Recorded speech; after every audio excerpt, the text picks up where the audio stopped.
Buses, a short film intended for television by Reuben Henry Fellows. Bus stop, day. Cheeks flushed and hair strewn about her face, Amelia Tamworth is late. On a stretch of otherwise deserted road, a bus waits at a bus stop. Passengers slowly file in. The rain lashes down. In her smart dress, Amelia struggles to keep her brolly upright. In other hand, one adorned with a sparkling ring, she grasps her handbag. A gust of wind sweeps the brolly from her grasp. Amelia scrambles to catch it as it careens down the road. She turns. The last passenger is boarding. Hey! Amelia forgets the brolly, desperately trying to catch up to the bus. The doors begin to close. Hey, wait! The bus starts moving. She sprints towards it. It's no use. It's gone. Defeated, Amelia sits at the bus stop. She looks up at the electronic countdown. Next bus is in 10 minutes. A car appears down the end of the road. As it nears the stop, it turns deliberately into puddle, soaking Amelia with water. Sodden and angry, Amelia leaps to her feet. Wankers! James Campbell has appeared seemingly from nowhere. He is dressed in an antiquated casual suit, and by his side is an umbrella. Bone dry, he watches Amelia from under the bus stop. Be careful now. Jesus! These cars come mighty fast around here. Sorry, I didn't see you there. That's okay. I tend to have that effect on people. Right. It's just one of those days, ain't it? Excuse me?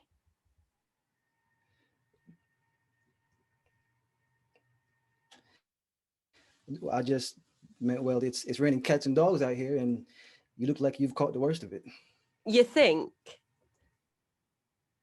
Oh, sorry, I ain't mean nothing by it. Yeah, well, you can keep your thoughts to yourself.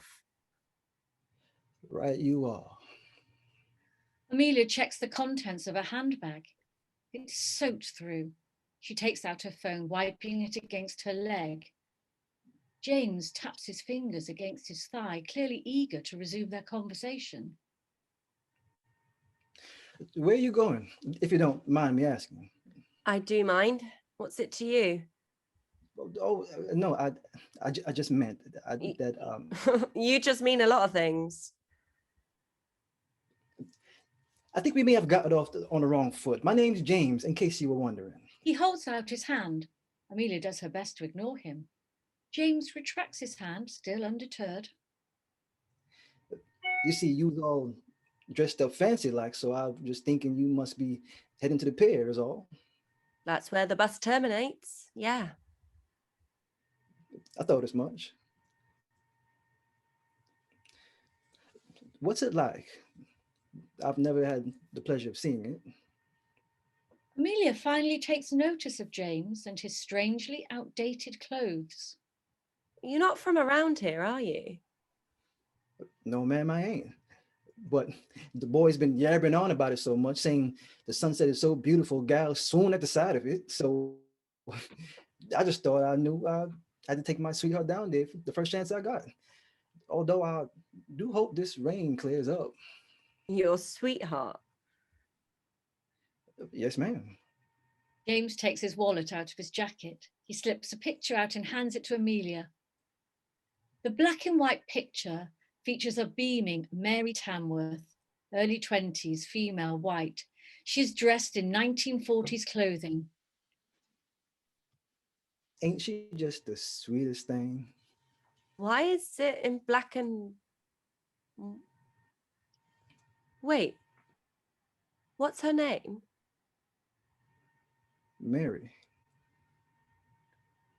Mary Tamworth. You know her? Where did you get this? The last time she come see me, cause got this one done too.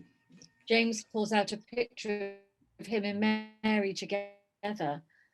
Mary exhibits a shining engagement ring. Amelia glances at her own ring. They're one and the same. She You're engaged? It cost me a pretty penny, that did too. The way I see it, it's something we can pass down to the little ones, like an heirloom of sorts, God willing.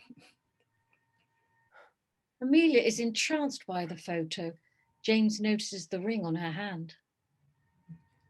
Who's the lucky fella? Me? No. It was my great-grandmother's. She never married, though. She ain't marry your granddaddy? No, well, she ran away when she was about my age. And as far as we know, they met by chance along the way. And that was the end of it. She wore it like she was, though. Never saw her without it. When she died, I kind of just started wearing it. Reminds me of her. Well, it's a pretty ring all the same. I always thought it was a bit sad that she held on to it for so long. Like she was waiting for someone. Well, whoever she was waiting for must have made her happy. Otherwise, she would have ripped it off the first chance she got, wouldn't she? Yeah, I guess. So just give it to me straight. Is this really as beautiful as they say it is? Oh, what, the pier? It's seen better days, to be honest. Oh, But I guess it's all right when the sun sets. you think? Because you didn't sound too sure just now. Nah, you just have to avoid the crackheads. She's taking a mighty risk coming to see me, so it's got to be worth it.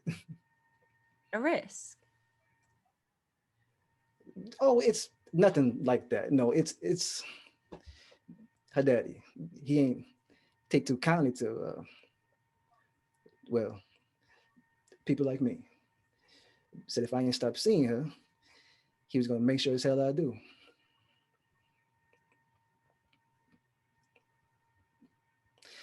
But that's just a load of hot smoke he just blowing. He ain't scared me none. Ain't nobody or nothing that's gonna keep us apart, and that's for sure.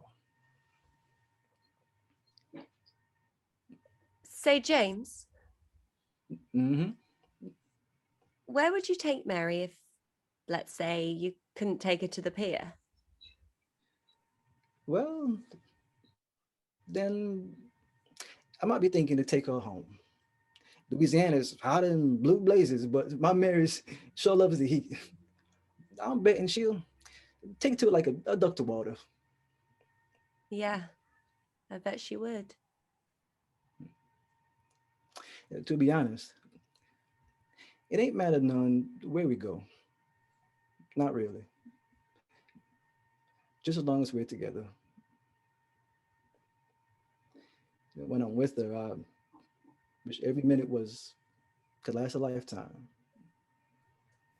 So I got to thinking, you may as well live every one of those minutes like it's your last. Because one day, it just might be.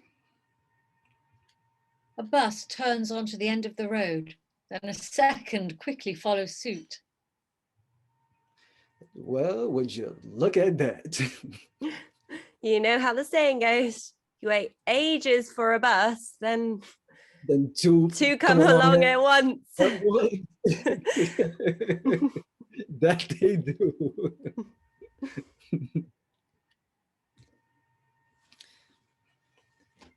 Here. James hands Amelia his brolly. It ain't as much use to you now, but somehow, some way, I think Mary would chew me out if I ain't offered you. Oh no, I couldn't. Come on now, before I change my mind. Thanks. Amelia holds her arm out and the first bus pulls up to the stop, the second driving straight past. Amelia approaches as the door swings open. She stops on the step. James is still rooted to his seat. James, you coming? Oh, no, I'm gonna wait until the rain's dried up a bit. You sure? Oh, for sure. Wouldn't want to get all wet before I get to the pit now, would I? You go on ahead. Bus driver cranes his head out of his booth. Come in or what? Yeah. Hold on. Amelia turns back to James. Say hi to Mary for me. Oh, I will. Don't you go forgetting about me now, you hear? I won't. Goodbye. Bye now. Amelia gets on the bus. Cut 2. Amelia walks down the aisle. The other passengers oblivious to her. She sits down, the previous conversation still playing on her mind. She looks out the window. Cut 2. The bus pulls away from the bus stop. Rain lashes down and the wind howls. James is gone. The bus stop is empty again. Finn.